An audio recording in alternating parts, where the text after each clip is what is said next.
வணக்கம். இந்திய விண்வெளி ஆராய்ச்சி நிறுவனமான இஸ்ரோவோட ஒரு அற்புதமான பயணத்தை பத்தி தான் நாம இன்னைக்கு பார்க்க போறோம்.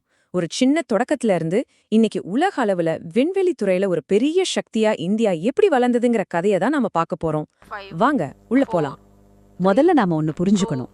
இஸ்ரோவோட கதைங்கிறது வெறும் ராக்கெட்டுகளை பத்தினது மட்டும் இல்ல. அதையும் தாண்டி அதோட தொடக்கத்திலிருந்தே இந்த ஒரு சக்தி வாய்ந்த தாரக மந்திரம் தான் இஸ்ரோவை வழிநடத்திட்டு வருது.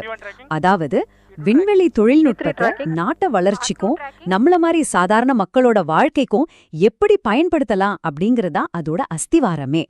சரி, இந்த கதையோட ஆரம்பத்துக்கு போவோம் வாங்க. இந்தியாவின் விண்வெளி திட்டத்தோட அடித்தளத்தையே அமைச்ச அந்த தத்துவத்தை பத்தி தான் இப்ப நாம பார்க்க போறோம். டாக்டர் விக்ரம் சாராபாய் இந்த ஒரு மனிதர் இல்லாம இஸ்ரோவே இல்ல. ஒரு வளரும் நாட்டோட பிரச்சனைகளை தீர்க்க விண்வெளி தொழில்நுட்பத்தை பயன்படுத்தணும்னு அவர் ஒரு கனவு கண்டார். செயற்கைக்கோள்கள் மூலமா தகவல் தொடர்பு, வானிலை முன்னறிவிப்பு, இயற்கை வளங்களை கண்காணிக்கிறதுன்னு இதெல்லாம் ஒரு தேசத்தையே மாத்தும்னு அவர் நம்பினார். எல்லாமே 1962ல இன்காஸ்பார்னு ஒரு சின்ன குழுவாதான் ஆரம்பிச்சது. அதுதான் பின்னாடி 1969ல இஸ்ரோவா உருவெடுத்தது. யோசிச்சு பாருங்க, ஒரு சின்ன கமிட்டியில ஆரம்பிச்சு இன்னைக்கு உலகத்தோட முன்னணி விண்வெளி நிறுவனங்கள்ல ஒன்னா வளர்ந்து நிக்கிற இந்த பயணத்தோட முதல் அடி அதுதான். சரி, ஒரு சூப்பரான பார்வை மட்டும் இருந்தா போதுமா? அதை செஞ்சு முடிக்க தொழில்நுட்பம் வேணும் இல்லையா? இப்போ நம்ம கதையோட அடுத்த கட்டத்துக்கு வரோம்.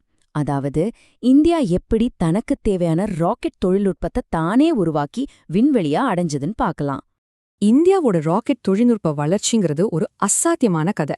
1980ல நம்மளோட முதல் ராக்கெட்டான SLV-3ல ஆரம்பிச்சு இன்னைக்கு சந்திரயான் 3 மாதிரியான கனரக செயற்கைக்கோள்களை தூக்கிட்டு போன சக்தி வாய்ந்த LV-M3 வரைக்கும் இந்த வளர்ச்சியை நம்மால இங்க பார்க்க முடியுது. என்ன ஒரு பாய்ச்சல் பாருங்க. இஸ்ரோவோட ராக்கெட்லயே ஒரு சூப்பர் ஸ்டார் யாருன்னு கேட்டா கண்ணை மூடிட்டு சொல்லலாம், அது PSLV தான். சும்மாவா அது இஸ்ரோவோட உழைப்பாளின்னு சொல்றாங்க. பல வருஷங்களா இஸ்ரோவோட முக்கியமான பல திட்டங்களை வெற்றிகரமா விண்ணுக்கு கொண்டு போன பெருமை இந்த PSLVக்கு தான் இருக்கு. 104 இந்த நம்பரை சும்மா கேட்டுட்டு விட்டுறாதீங்க. யோசிச்சு பாருங்க, 2017ல ஒரே ஒரு PSLV ராக்கெட் ஒரே பயணத்துல 104 செயற்கைக்கோள்களை விண்ணுல நிலைநிறுத்தி உலக சாதனை படைச்சது. இது PSLVயோட நம்பகத்தன்மைக்கு ஒரு மாபெரும் உதாரணம்.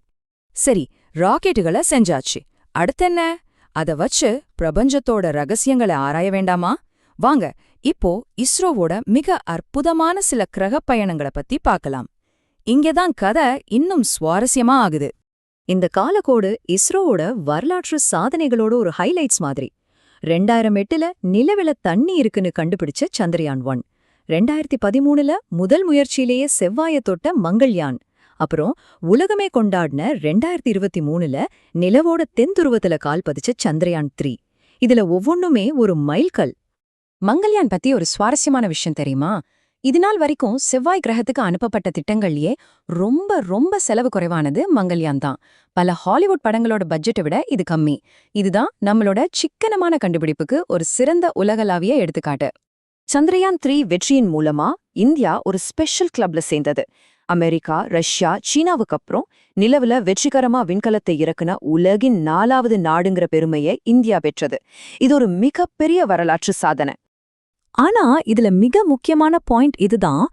நிலவுல 4வதா இறங்கணும் சரி, ஆனா நிலவோட தென்துருவத்துல இதுவரைக்கும் எந்த நாடுமே இறங்குனது கிடையாது. அந்த கடினமான பகுதியில தடம் பதிச்ச முதல் மற்றும் ஒரே நாடு இந்தியாதான்.